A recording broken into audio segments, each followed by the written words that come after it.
What is up, everybody? Welcome back to the Build a Mind podcast. I am your host, Trevor Bello, and today I've got a good episode for you. I've got a fun conversation with a friend of mine named Cody. Cody is a fellow entrepreneur. He is a husband and a father of 6. He's a pastor, business owner, and obviously a Bitcoiner. Cody currently does many things. He's a signal maintainer in the rail industry, proud owner of Maquano Coffee LLC, and throughout his career, he's had the privilege of gaining diverse experiences across various professional fields, including TradFi, banking, finance, construction, fire service industry, mechanics, plumbing, mobile device repairs, and many, many others. One theme that kind of flows throughout this episode is this idea of building something for yourself, doing many things and finding that thing that you're super passionate about, doing that to the best of your ability and providing that to the people around you as a service or, as education or whatever it is, and how that kind of plays into the worth that you find as an individual. So I'm really excited to share this conversation with you guys. Before we dive into it, a couple of cool things that are happening. We are finally back over 100K. Today is May 8th, and this will be released sometime next week. But we're finally back over 100K, and it was kind of weird for a little bit there. I wasn't really feeling super excited. I mean, I was excited because I was stacking sats at a really great price, but I wasn't super excited about like where the price was going and the Trump tariff talks. And I'm not the guy to talk about that, but it feels like we're finally back. We're finally on the run up to, new all-time highs. And where is Bitcoin going to go after this? I have no idea. Are we still within 200K range? Are we still going to see that at the end of the year? I don't know. I just keep stacking sats. There's been a lot of drama in the Bitcoin industry between a lot of different people on the op return stuff. Again, I'm not the guy to talk to about it just because I'm not a technical person. I'm more of a hands-on, figure it out kind of guy, and I just kind of use what works. But my perspective is that if you need to change the limit to store arbitrary data in the blockchain, it's probably not a good thing. And, I don't want my node filled with a bunch of spam. And I also don't want my configuration ability, my ability to choose what I want to do with my node to be changed. So I'm going to stick with ossification on this one. But that is not the theme of this podcast. The theme of this podcast is Bitcoin, entrepreneurship, and a little bit of sprinkle of mining. So without further ado, I'm going to tell you about our sponsors, and then we're going to get into the podcast with Cody Anderson. Welcome to the Mastermind Club, your ultimate gateway into the world of Bitcoin mining. Whether you're just starting out or looking to scale your operations, our vibrant community of like-minded enthusiasts is here to support you every step of the way. Join us for weekly sessions led by industry pros, where you'll exchange ideas, brainstorm strategies, and stay motivated on your mining journey. From heat management to site optimization, our monthly deep dives cover the technical know-how you need to succeed. And with access to our entire back catalog, you'll never miss a beat. But that's not all. Our members enjoy exclusive one-on-one sessions with veteran miners, plus direct access to special pre-sales and insider opportunities at Bitcoin Mining World. Ready to take your mining to the next level? Join the Mastermind Club today and secure your spot in the future of Bitcoin mining. Visit bitcoinminingworld.com or scan the QR code now. And now back to the show. All right, guys, as always, I've made it super easy. Scan the QR code there at the bottom of your screen or go to the link in the show notes of this video to join the Mastermind Club. It's a free community. It's a great opportunity for anybody who wants to learn about Bitcoin mining at any scale. Whether you're a small guy and you want to learn about heat reuse or you want to get into industrial Bitcoin mining, it's a great opportunity for you. So I definitely highly recommend you go check it out. It's been pivotal to my journey as a Bitcoiner. And the next thing that I want to tell you guys about, I've been saying it for a while, is, going to events, finding community, speaking with people in real life about Bitcoin and mining and what this really means as a technological advancement, as a societal change. really matters. And the type of event that you go to is even more important. You know, you can go to any old conference, you can go to any old event, and most of the time there's going to be shitcoiners there. There's going to be people that are trying to shield their own bags. It doesn't matter. Those events don't matter. You need to go to the high signal events. You need to go to the events where it's Bitcoin only, highly focused on what Bitcoin can do for us as a individual and for us as a society. And I think that there is no better place, no better event that is happening this year. And I know that Bitcoin 2024 is coming up very soon, but I think that the event to go to is not Bitcoin 2020. I said 2024. I meant 2025. The event to go to is not Bitcoin 2025 in Vegas. The Bitcoin event to go to is Bitcoin Alaska in Juneau in July. So July 5th and 6th, we're going to be in Juneau, Alaska for the Bitcoin Alaska event. And this is going to be pivotal to the narrative around Bitcoin and mining in places like Alaska and all around the world as well. So I'm really looking forward to it. I hope to see you guys there. I'm really excited. I'm going to share the link at the bottom of the screen. So there it is, bitcoinalaska.org. Go there, get your tickets. I'm pretty sure that they're going to be sold out. I'm almost positive that the VIP tickets are pretty much gone. There is going to be a lot of events, or satellite events that are happening before and after the conference. So show up a week before, plan a vacation, come out to Alaska, see what Alaska has for the beauty and the natural resources that they have, and just experience what Alaska has to offer at the end of the day. And then hang out with some Bitcoiners, enjoy some good food and some good conversations. So with that, let's get into the podcast. All right, Cody, welcome to the podcast. How you doing today, brother?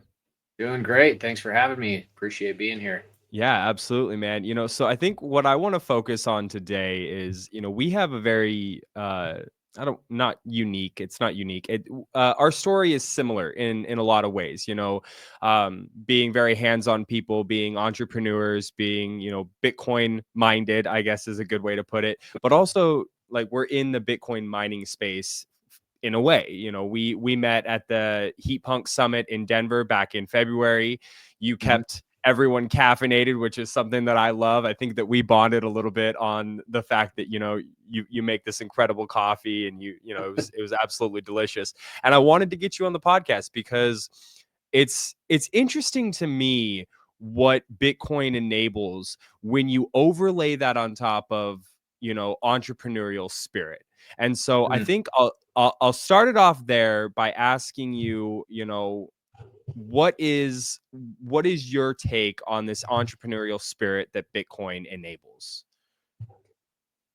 Well, honestly, I think what it really, what it really does is it really unlocks more freedom because the entrepreneur wants to do it on their own.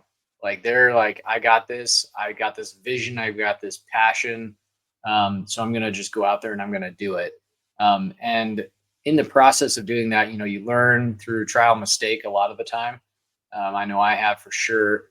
But then in the course of doing that, you learn, you grow, you tweak, you make changes, you get stronger, you learn mistakes to not make again. Some things that are good that you're like, man, that really worked. Let's do that again.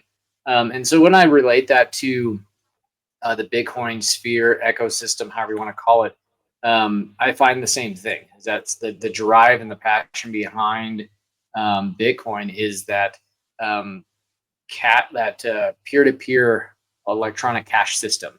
Like we want to take it on ourselves. We don't need anybody else to help us out or to do this for us. We trust. We have this level of trust within the community to say, you know what, I'm going to deal straight with you rather than trying to do all this other backdoor stuff and try to make it.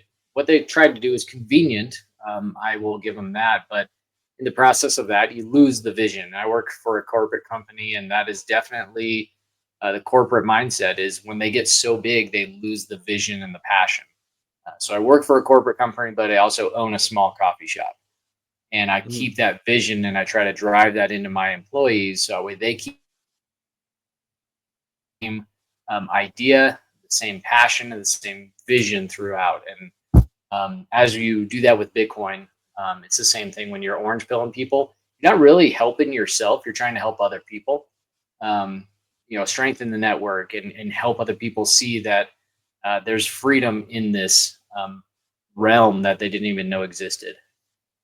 Yeah, it's really interesting to me when I think about the entrepreneurial spirit. I think about this drive that we have. I mean, most humans have this drive to just, go out there and conquer something, to overcome things in life, whether Mm, it's our doubts, the things that we feel like we failed at and we want to overcome that. Maybe it's something somebody's told us, like, hey, you can't do that, and we're like, haha, I'm going to prove you wrong. And for me especially, I had this major fear, of like, am I worthy of myself? Am I worthy of the things that I dream of? And can I actually obtain the things that I want in life? And mm, when I kind of like sat down and thought about it, it's like, okay, I can work a 9 to 5 job. I can work for somebody else. I can bust my ass every single day in, day out.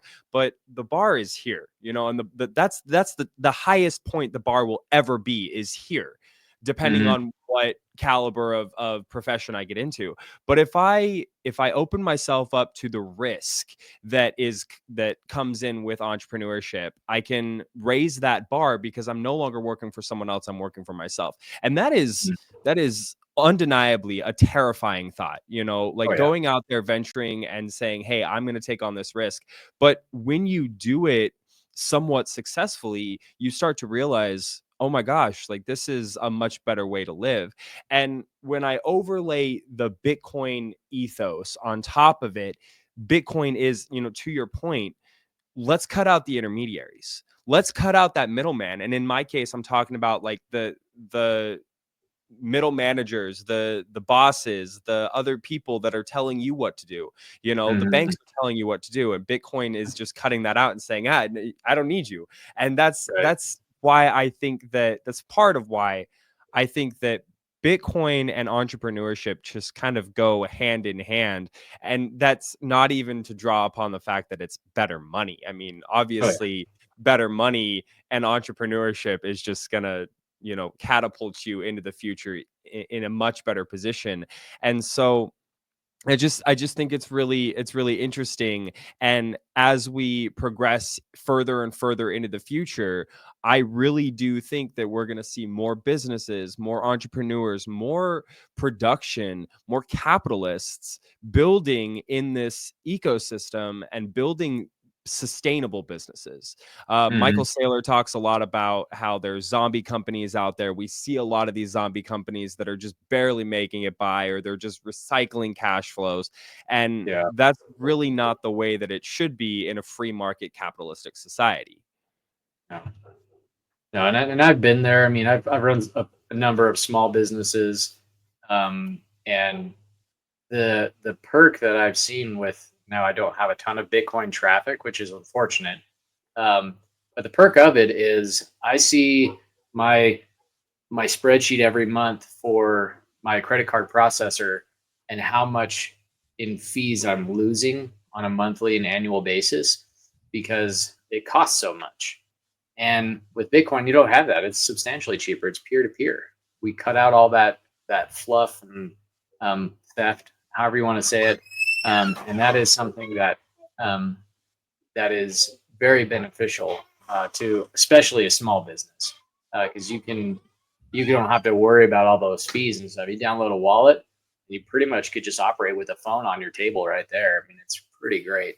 So yeah, I do think that is a huge perk, and businesses are coming on. I mean, there's I think I saw a statistic from River not too long ago that they're just in their exchange, they're up 154% with business traffic, buying Bitcoin and putting it into like a treasury. So I mean that's massive.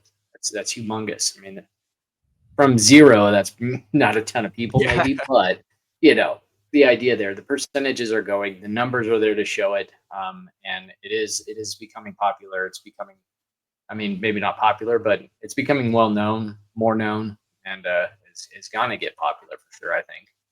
Yeah, especially, and number go up. everybody has their opinions on number go up, but as number go up increases, as there's more spotlight on the valuation of Bitcoin, and you have people like Michael Saylor going to these large companies like blanking on it, Microsoft, Oh going to yeah. these Mhm. corporations and trying to tell them about Bitcoin, whether they accept it or not, whether they put it on their balance sheet or not. Like, you have this happening, and so it's Mhm. starting to change the way that people understand Bitcoin. I Right. would venture to say there is not too many people in the world today. I mean, in the first world today, who haven't heard about Bitcoin, at least in some way. Like, they've heard Yeah. about it.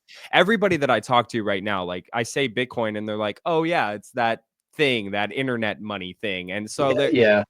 it is changing. Yep. I agree. I mean, when I first heard of it, I think it was probably around 2013 when I was pretty big into World of Warcraft, playing that online, and I thought it was a World of Warcraft thing. Like I was like, oh, this Bitcoin thing I gotta get, and I can use it in game. I'm like, I'm too cheap for that. I don't have any extra money as a 18, 19-year-old kid or whatever I was. And like, I don't have time for that stuff. And I didn't know what it was, but a few people I knew were kind of like talking about it, but I don't think they really did much with it. But yeah, I mean, that's goes from that to like looking back and like, oh man, if I only would have taken, 20 minutes and read a little bit on it, it Hmm. might have changed my mind, might have changed my future. I mean, who knows? But hindsight's 2020, and you can only do what you can do. Yeah. Yeah. At the end of the day, you just, you look back based on your prior knowledge and you kind of like judge yourself. You're like, I wish I did better. I wish I spent a little more time. But at the end of the day, you really only knew what you knew. And you Hmm. were, I look back to like when I was an 18-year-old kid, I was racking up credit card debt. I was so dumb, doing the dumbest things ever. And now it's like, like 10 years later, I'm like, man, like, if I could just go back in time and smack my 18-year-old self in the face and tell him to get his shit together, like, it'd probably do a whole world of Yeah. difference. Oh yeah. So I Yeah. No wanna doubt. I wanna I wanna take this back a little bit, and kind of learn a little bit about who you are. Entrepreneurship is kind of like the theme of this episode, and Bitcoin and mining. But who is Cody Anderson? I know, from like, I think you're a cool guy. We met at the Heat Punk Summit, but tell the audience who you are and why you love Bitcoin so much. All right. Yeah. So, Cody Anderson, live in a small town of Wyoming. I've been here for approximately 22 years now. So, graduated here. I was homeschooled all my life. So, I've got a little bit of a background of kind of I think when you're a homeschooler, you have to have a motivation and a drive to get stuff done. Because it's like you're at home, you can get easily distracted. So I was pretty, and still am very like ambitious. Like, all right, I got a schedule, got to keep to it. And I think my first delve into the entrepreneurial side of things was when I was about probably 12 to 13. I got a paper out. And it's old school style paper out. You deliver the papers, but then you had to go around and collect the money from all of your customers. You had to go door to door, knock, try to get them to buy. You wanted to try to get them, to buy more than 1 month at a time, so you had more cash and they had a longer commitment. Um, and there was a little bit of a discount for longer. So you're trying to like upsell, the newspaper subscription. So that's kind of where it first came from, I believe. Yeah, that was in Colorado when I lived there, but then been here for quite a long time, and so that entrepreneurial drive has always been there.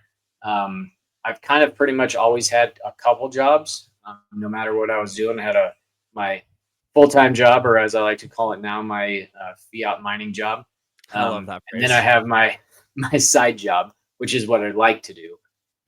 So I've done a number of things. I've done construction for 20 something years of all sorts, plumbing, electrical, building, whatever.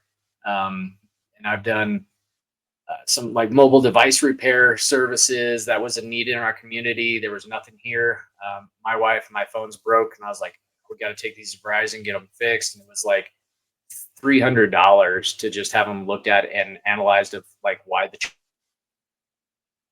I'll just figure this out myself. So figured it out. Then I started like word got out that I had fixed a couple phones with friends, and then that just progressed into like, hey, maybe I should do this as a business. So then I got on eBay and I was like flipping iPads and iPhones and stuff.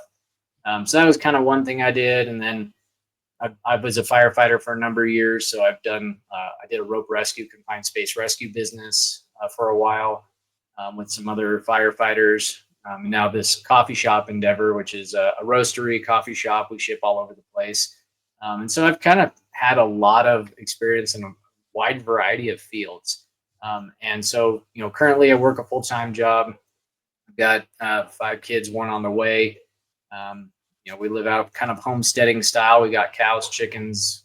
We had some ducks, but we got rid of those for dinner the other day. And then, we're just kind of living out here the Wyoming life.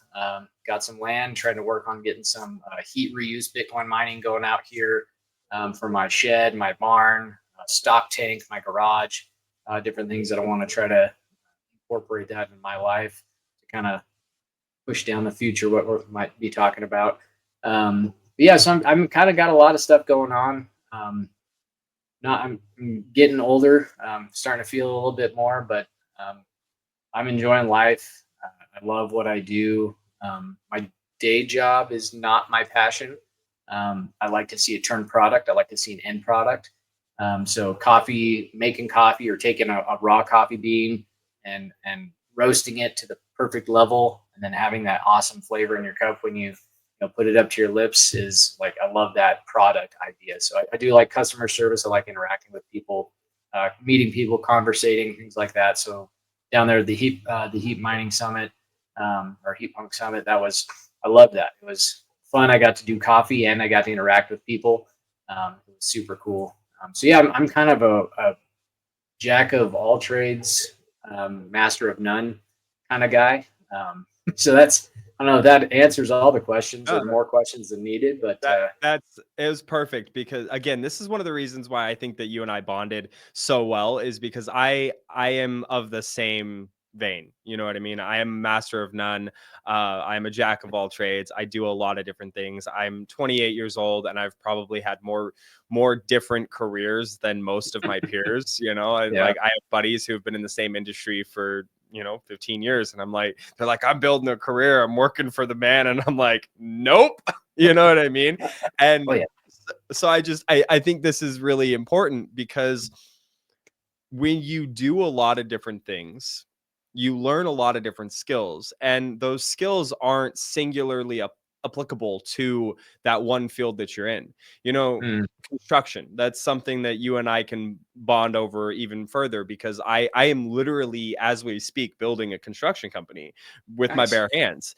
And this is something that I love, because you get to take somebody's vision and you get to build it. And at the end of the day, you put your blood, sweat, and tears, your passion and your pride into something. And when you're done, you have this product that the customer enjoys. You can look at it and smile, and you learn something.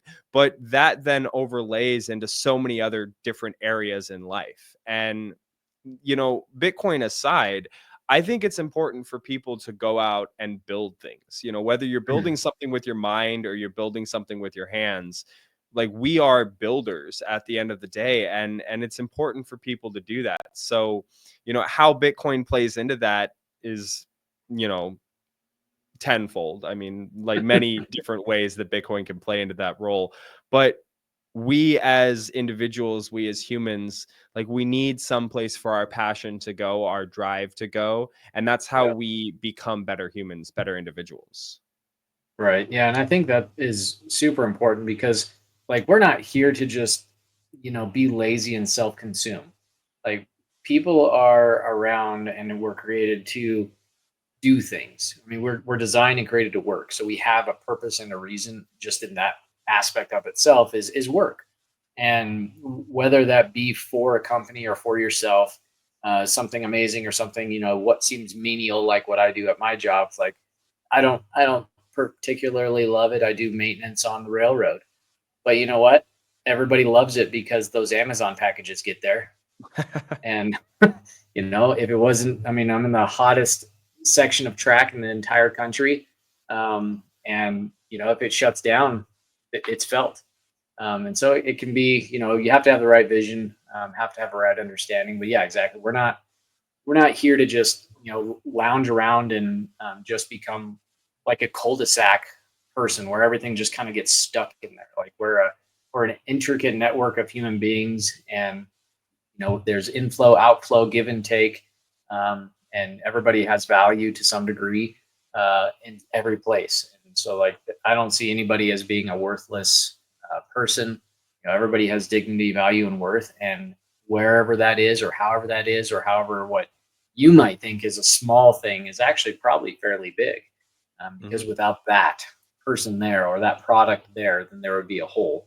And that's what I like to do. I like to find those whole issues and be like, hey, we don't have specialty coffee in this town. I'm going to be specialty coffee.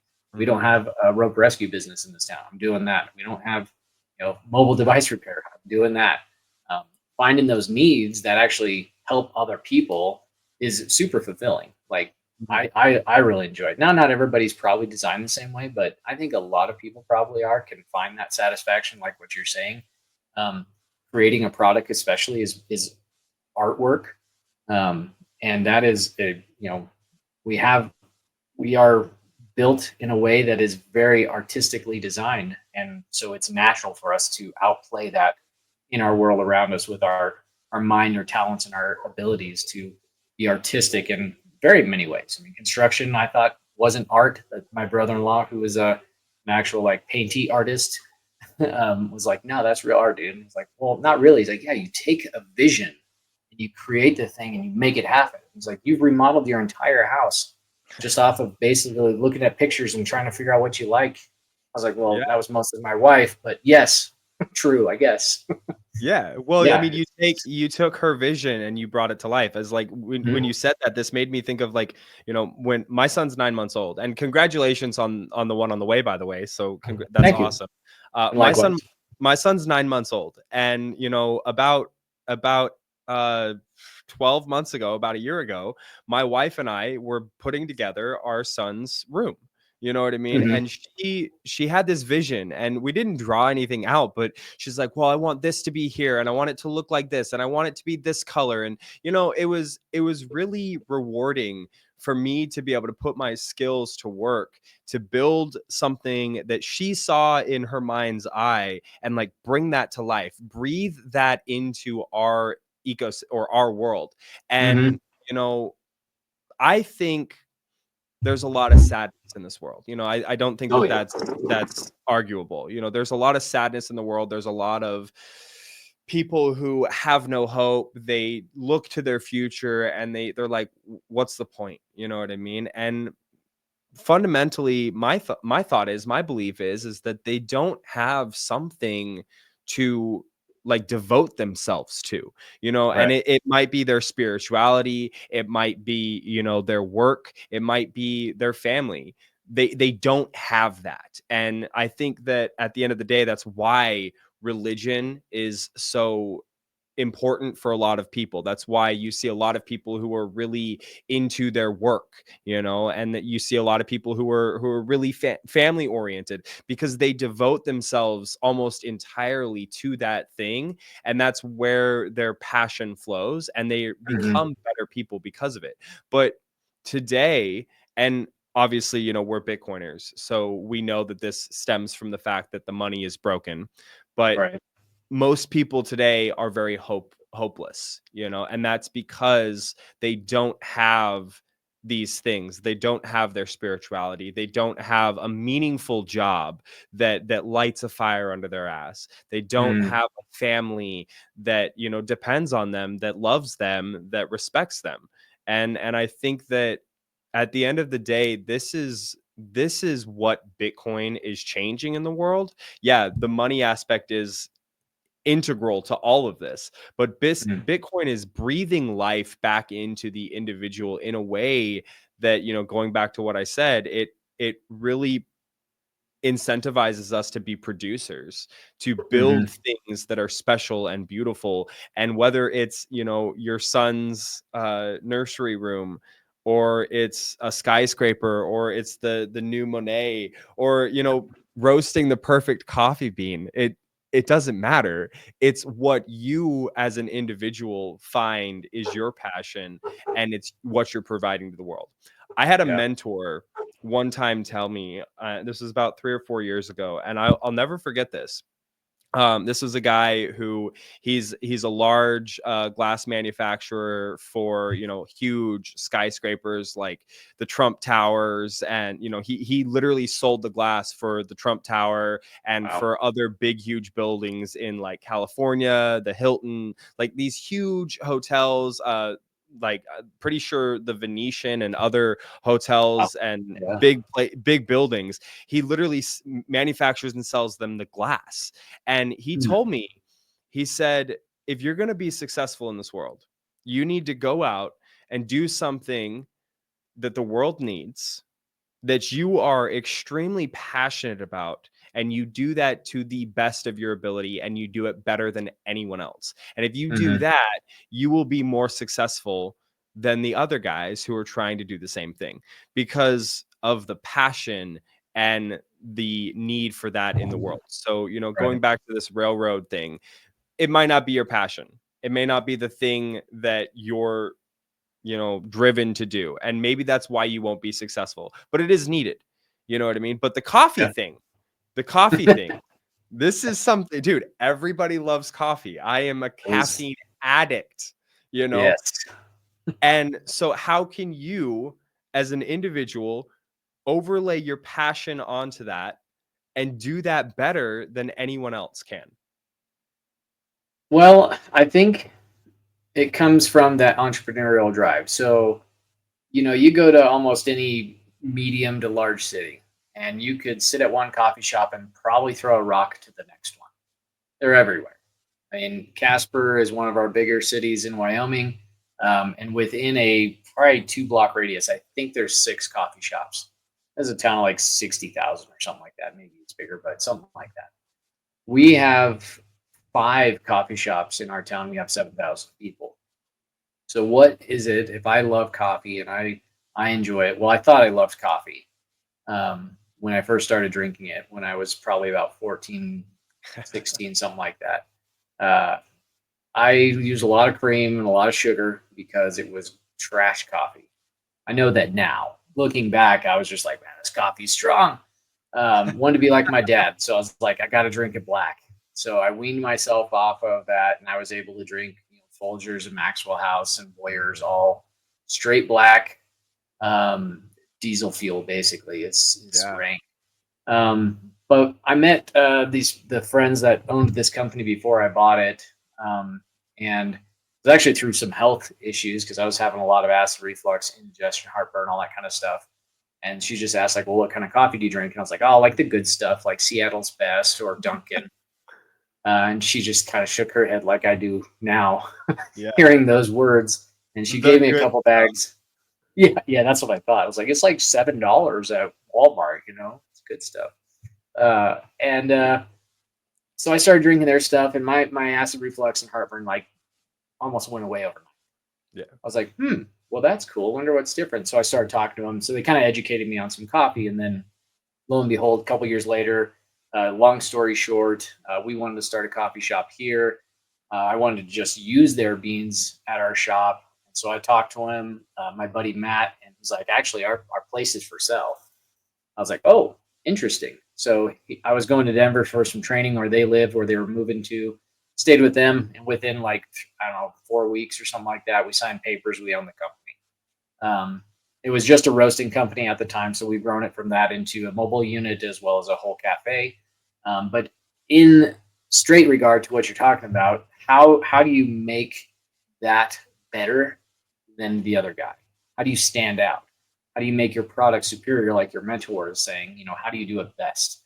Well, you have to do research. You have to know what you're doing. You have to learn the product and the items that you're working with, the tools that are at your service, what all goes into that, whether it be the grinder, the type of brewing device, you know, how hot or how cold the water is when you're brewing, all kinds of like super nerdy stuff I really enjoy that I set up all on the back end and hopefully, you know, slam out a superior cup of coffee And so you take all that in consideration. You're like, well, what is everybody else doing? Well, everybody else roasts super dark coffee.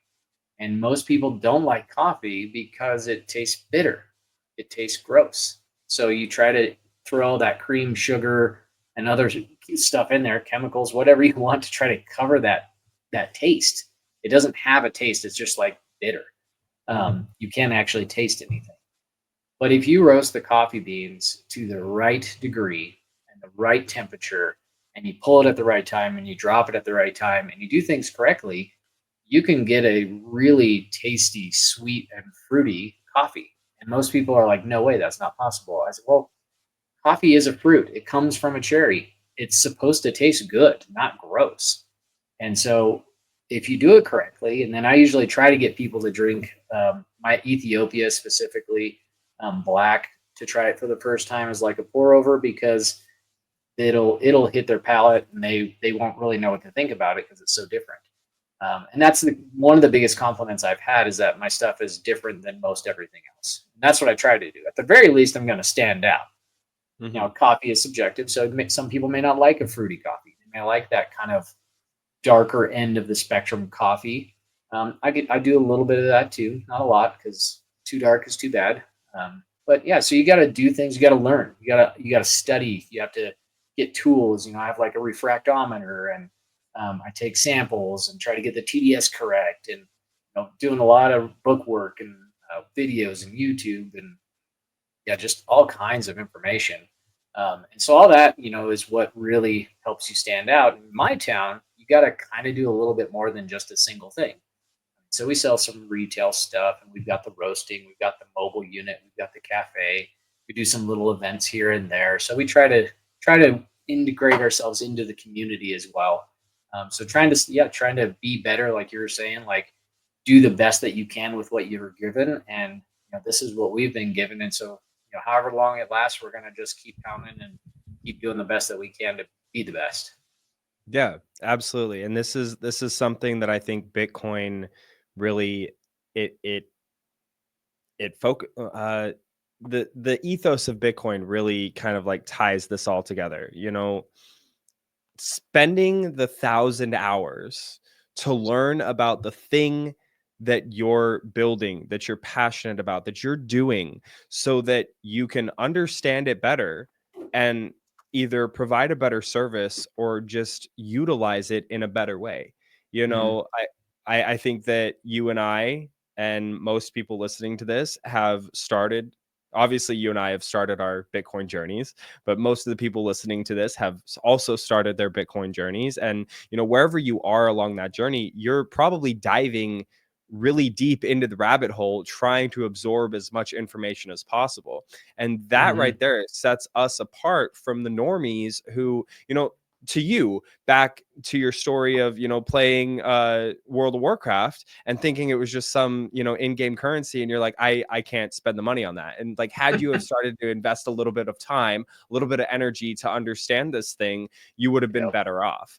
And Yeah. this is just something that I think a lot of people, going back to like, how do people find hope for things in the world? How do people show up for themselves?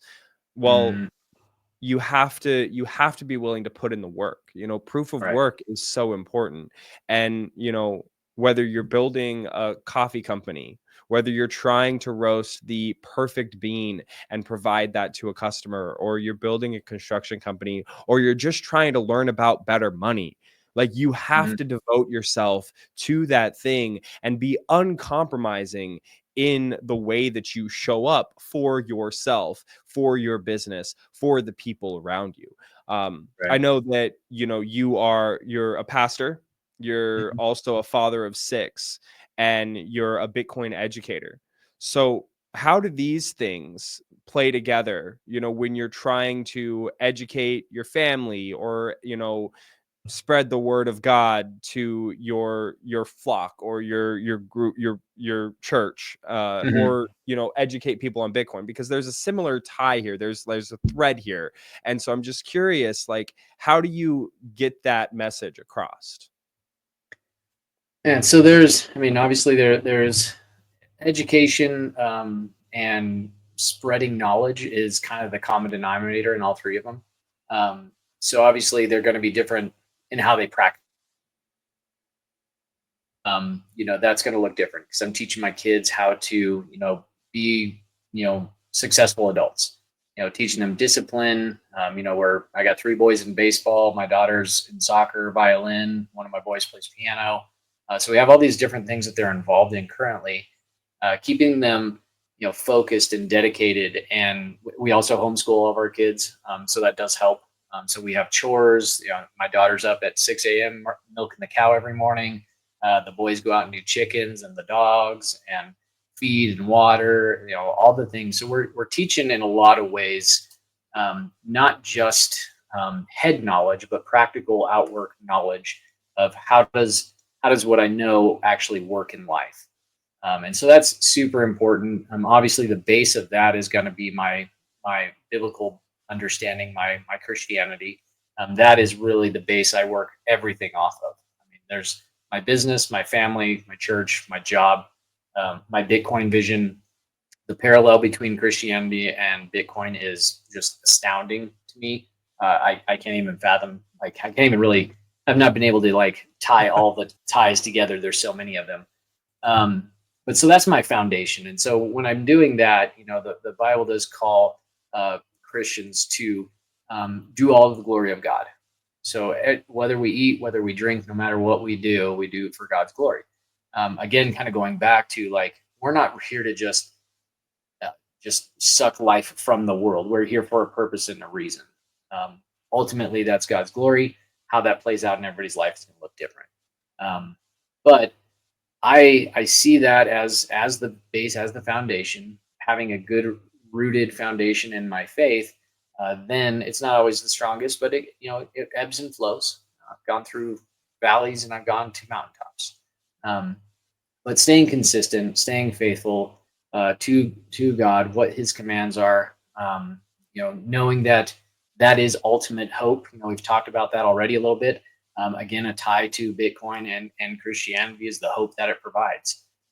Granted, Bitcoin's temporary; it'll eventually fade away, just like everything does in time. But the hope that you have in Christ is something that outlasts that. So really, me, the Bitcoin side of things, pointing to the Bible is huge.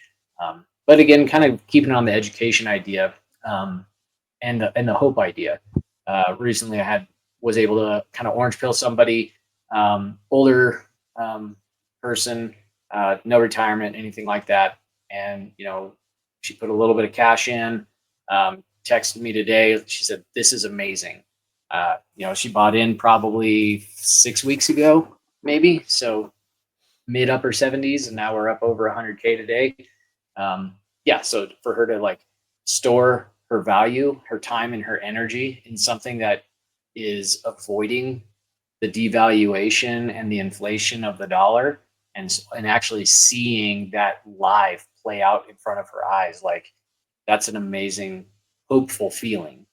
Oh, this could be. Now she's like, now I need to take the next step. Yes, you do. So yeah, the education, just helping people see that there's more to Bitcoin than just it's a savings account or something. Those are all, there's a lot of truths there, but what is it? Each person has their reason for using it or for getting into it. And we work kind of the education side of things. We work our entire lives, 40 something years for money, but we don't want to spend, 40 hours learning about what money is, how it works, or how we can even keep it. We would rather just pay somebody else to do it for us. And that goes back to honestly, just being lazy. We are a spoon-fed fast food delivery, bring it to my doorstep culture. You don't like difficulty or hardships. You look all over the world right now, and it's terrible. There's wars, there's famine, there's all kinds of horrible things. We're not experiencing that in the US. We're sheltered, and we're just padded in this little environment. And it's just kind of bonkers. We're trying to decide should I get a student loan for this career or that career? And then there's kids the same age in, Uganda that are fighting for their lives, literally on a day-to-day basis. Like we just have no clue of what's outside of us. So education is really massive. Now I don't want to get into like the like people that are too heady. Like, I mean, you can have a lot of information and do nothing with it. That's not very great. But wisdom is how that information plays out in your life. How do you use that? And so that's where in my church and my teachings and stuff there, it's like, oh, we have theological understanding. Now, how do we apply that to our lives and live that out on a day-to-day basis? How does the Bible apply to the railroad? How does the Bible apply to cow raising and Bitcoin and these other areas of life? Like, does it? Can it? Should it? There's so many questions that could be asked, and that's what I enjoy doing. Is like, yeah, all the rhetorical is yes to all of those things, but finding out and figuring out and studying and learning how is the fun part. Just like Bitcoin, you got to learn. You might be able to be like, oh yeah, that sounds like a great idea. I'll buy 1,000, and okay, then you do nothing, or you should do a little bit more. And so I've tried to do that here with a Bitcoin meetup that I run, a Telegram group that I just try to poke out information, education on. Anytime I have meetups with people, just more information, just let people make their decisions, but just give them or point them to the direction of information, education, knowledge. The Big Print by Lawrence Lepard that just came out is a really good book, especially for the newcomer into Bitcoin. Like lays it out super well. I enjoy that a lot actually. So yeah, just resources is huge, but I think ultimately it just comes down to finding the ways in which the knowledge that we possess actually practically impacts our lives on a day-to-day basis. Mm-hmm. Yeah, there's, going back to your point about people being lazy, I don't want to say that it's like the fault of humans for being lazy, because it really is a first world problem. I mean, Mhm. we have DoorDash, and we have like all these things that allow us to be lazy in this 21st century.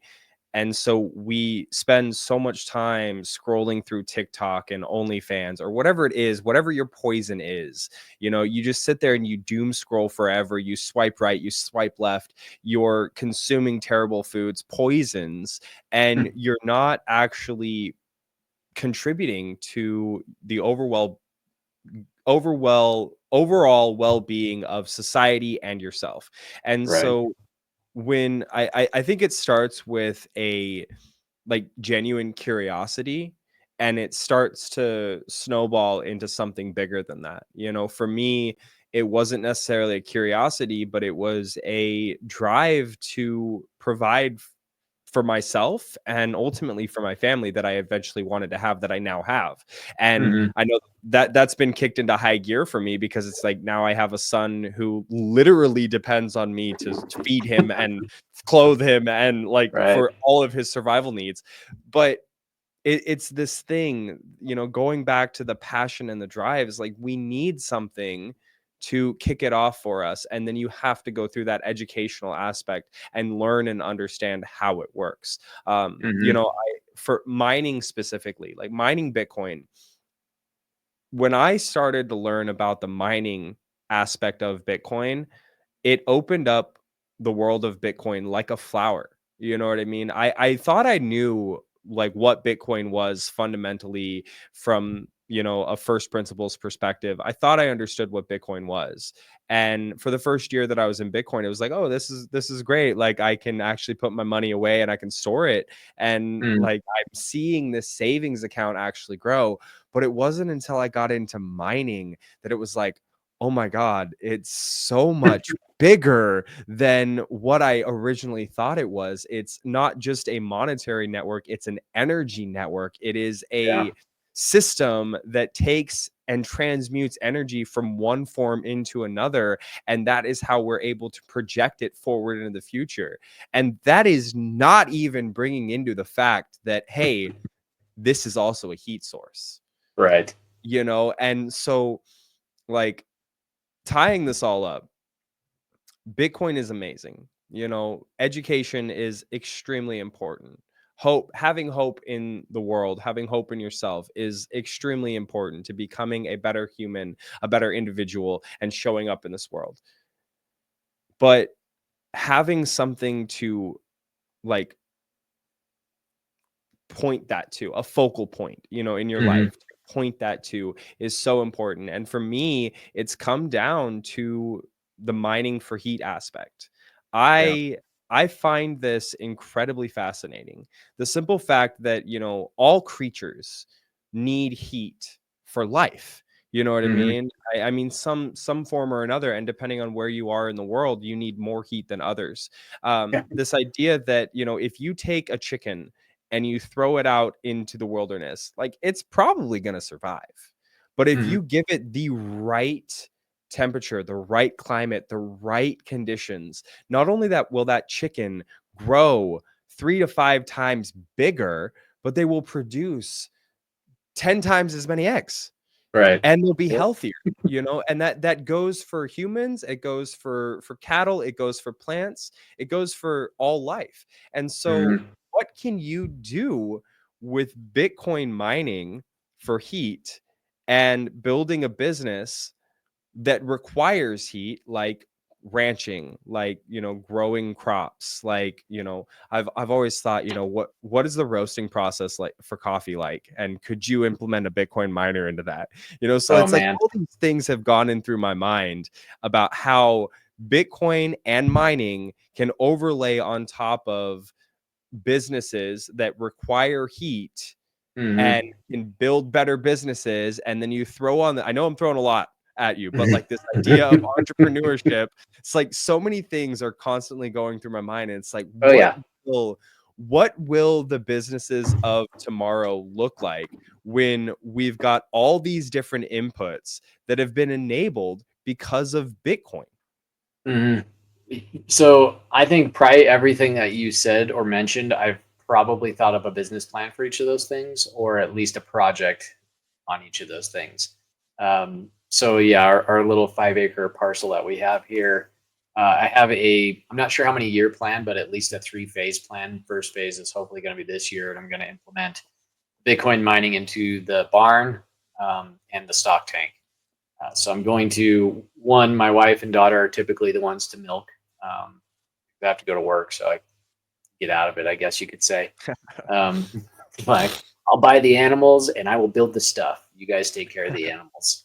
That's where I draw the line. So I mean, I've milked like twice. It's weird, but I've done it, and it's all right. My daughter and my wife are substantially better, and two of my sons so far.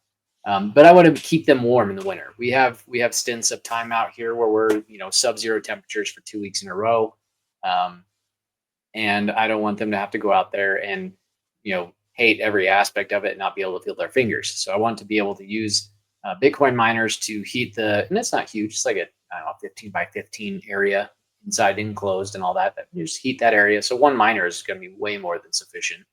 And then I have a stock tank that I need to keep from freezing because I have animals that need to drink water.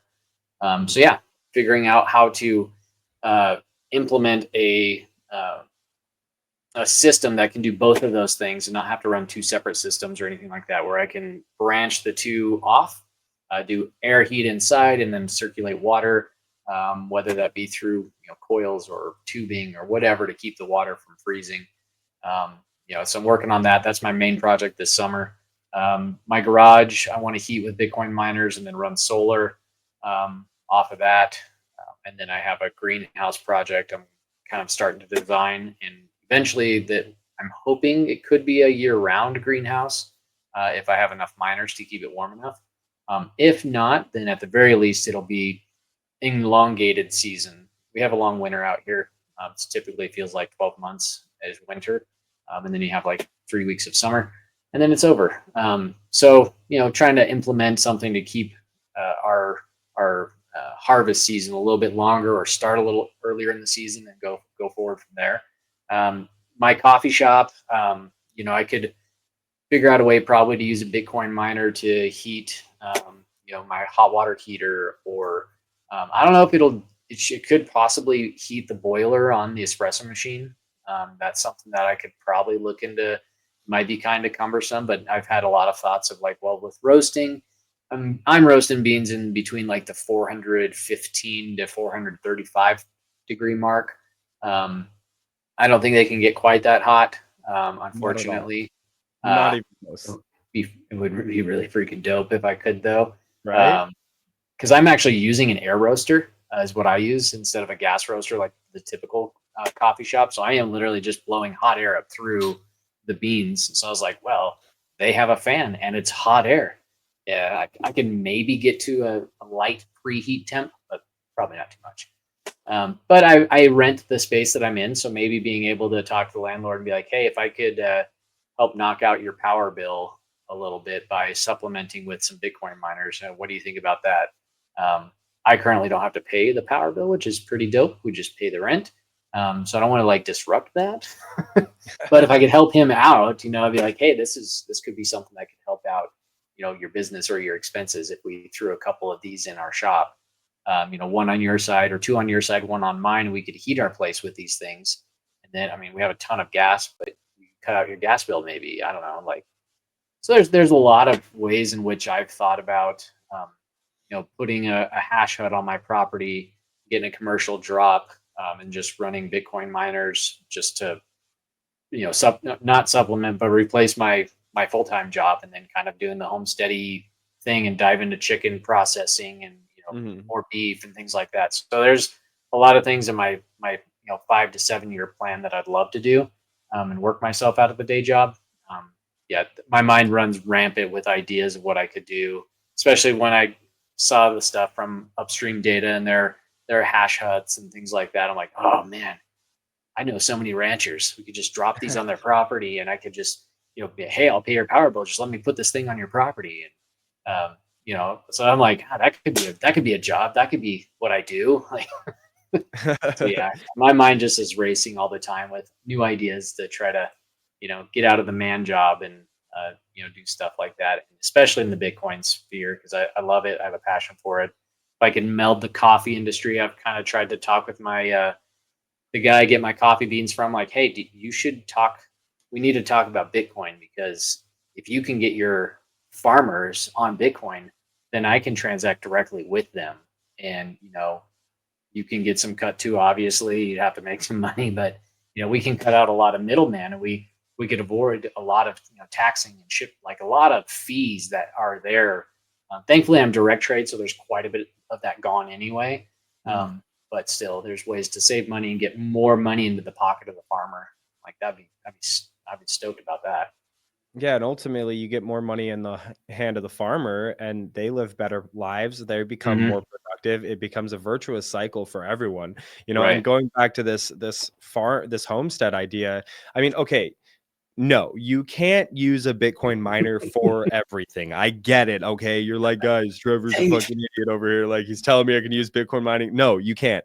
But for a lot of things, you can. And if you think Hmm. about this virtuous cycle, there's this guy that I absolutely love on Nostr. His name's Rev Hodl.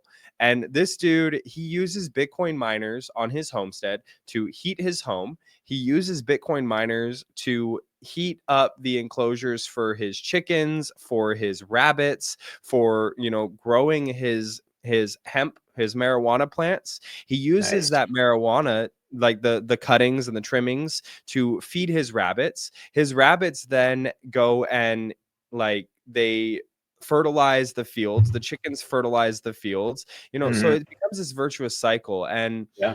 there's so many things that you can do where Bitcoin is kind of, it's not the hierarchy, it's not the top layer, but it's like kind of like folded in between the different layers of what you're doing.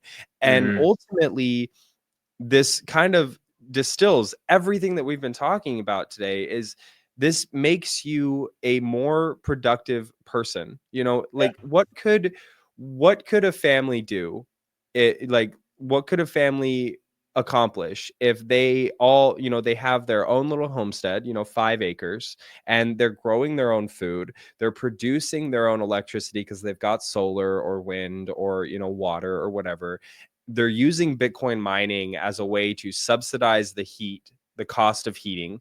They're using Mhm. that heat to produce the bigger, better quality food. They're using that food to not only feed themselves, but they're selling it back to their community. So they're enriching their community, they're enriching themselves. This becomes this virtuous cycle where people are no longer stagnant, flipping through their doom scrolling, whatever it is, poison of choice. They're becoming better individuals, better humans, better people. And I think that the world ultimately looks better at the end of that day. And Yeah.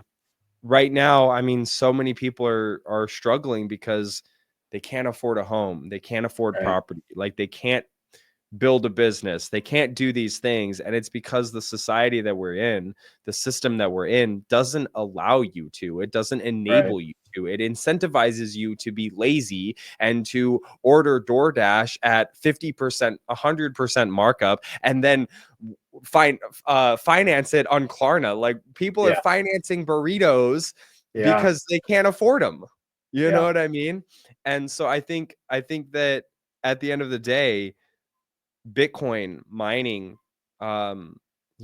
education, having faith in yourself, having something to work for, Mhm. changes everything that we're seeing in society today. And when we look 15, 20, 50 years, maybe even 100 years into the future, my hope is that we live in a better world because people are being producers. People Yeah. are, like, taking things internally instead of externally.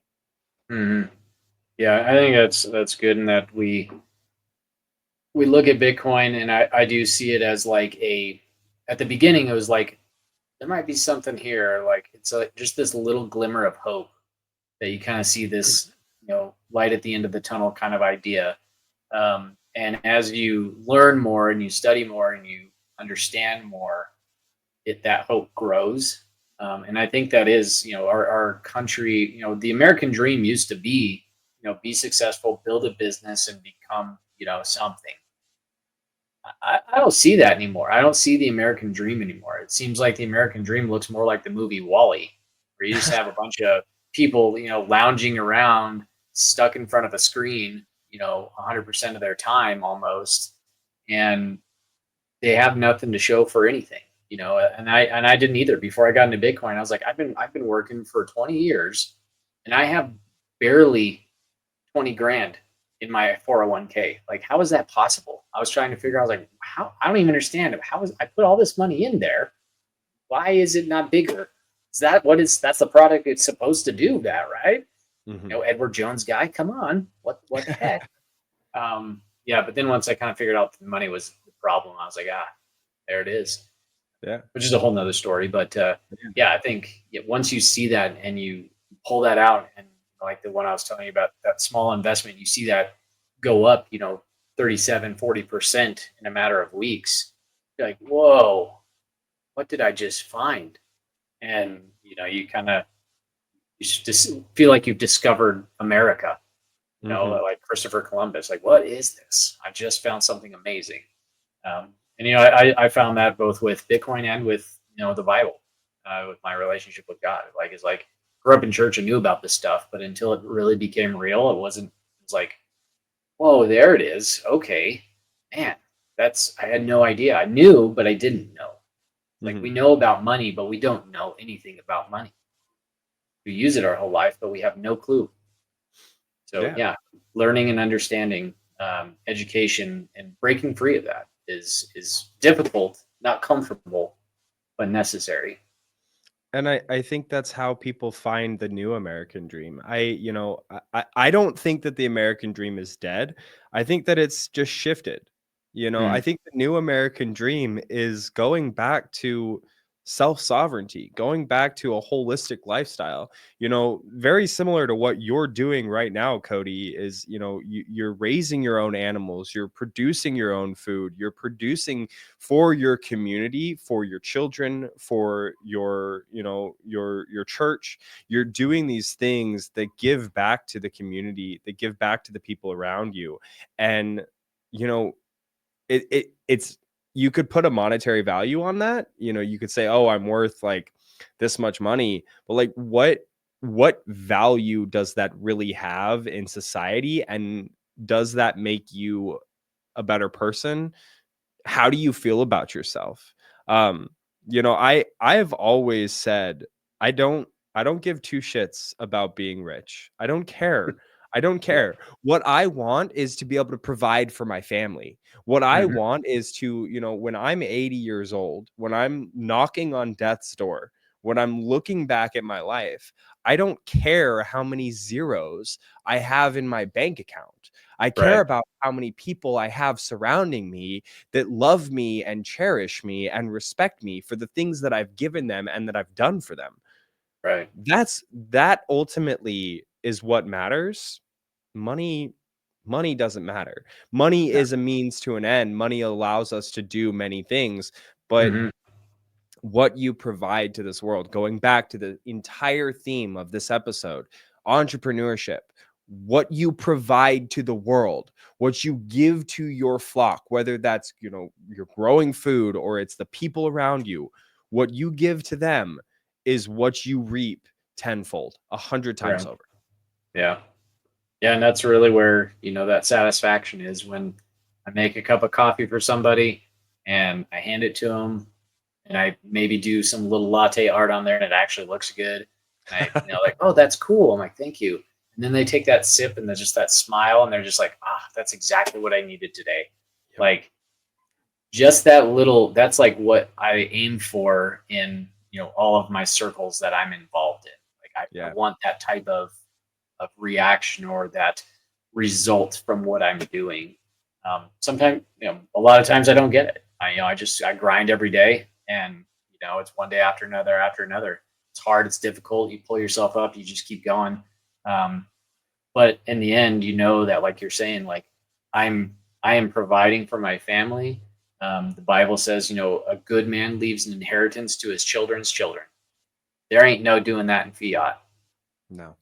So you have to find something else. And so you can over leverage yourself and get real estate and try to pass that stuff down and give them the headache of all the land and properties and Taxes. all the things that go along with all of that. Or, save a little bit in Bitcoin and then pass that on down to them. Hmm. And so, yeah, that's a little bit of hope that I can show and pass on. Like you said, I don't need to be rich.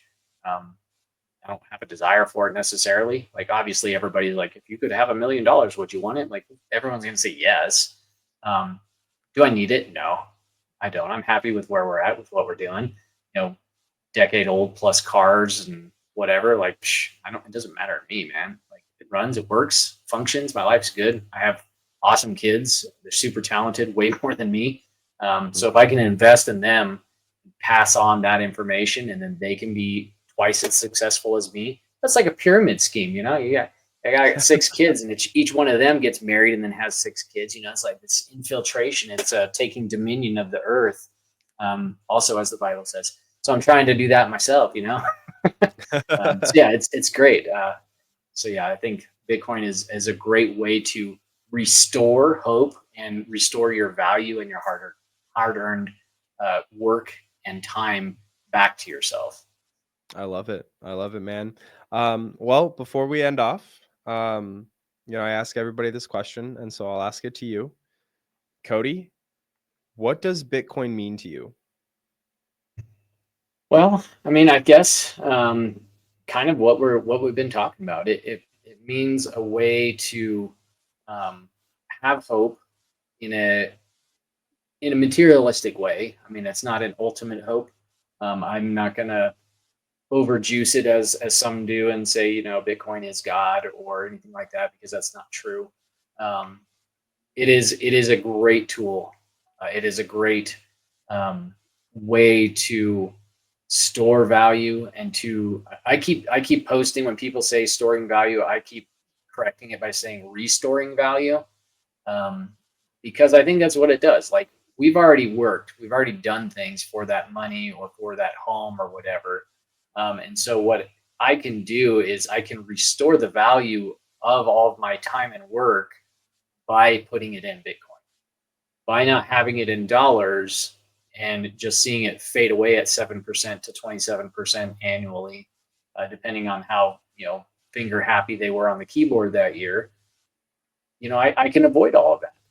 And it does restore hope, value, and all that work that you've done. And so that's kind of my main thing I see it as, is this restoration of time and energy back to me. And I can watch that grow on a app, on a computer screen, you know, based in a dollar figure. That we could tear that apart too, I'm sure. But it's just it. So, you can understand it on a, like we're talking about the practical side of things on a practical level. And so, seeing Bitcoin in a dollar value on a screen coming back to me is, it's a good thing. Absolutely. Cody, I want to say thank you very much for coming on the show today and for, Uh-oh. just talking with me about Bitcoin and mining. And you know, hope you have a wonderful rest of your day, and congratulations to you and your family for the little one coming. Thank you. Big things. Go forth and multiply, man. I will. Thank you. All right, brother. You have a good day. All right. See ya. Let's see. All right. So that was my podcast episode with Cody. There was a lot of really important themes. We had a really interesting conversation about entrepreneurship, Bitcoin. We sprinkled a little bit of mining in there. We also talked about religion and faith and, pride, passion, drive, and what us humans fundamentally need to live a better quality life, to grow as individuals, to provide for the people around us. And I think that, it really speaks to what we can accomplish when we set our mind to something, we put our all into it, and we actually educate ourselves on that topic, on that thing, whether it's Bitcoin, whether it's growing coffee beans, whether it's roasting coffee beans or building things with your bare hands. Doesn't matter. Go out, educate yourself, spend the time that is necessary to actually learn about the thing that it is that you want to do, and then go out and educate the people around you. Go out and build beautiful things. Get off zero in all aspects of life. So I just want to say, Cody, thank you so much for joining the podcast today. And guys, we will be back next week for another episode of the Build a Mind podcast.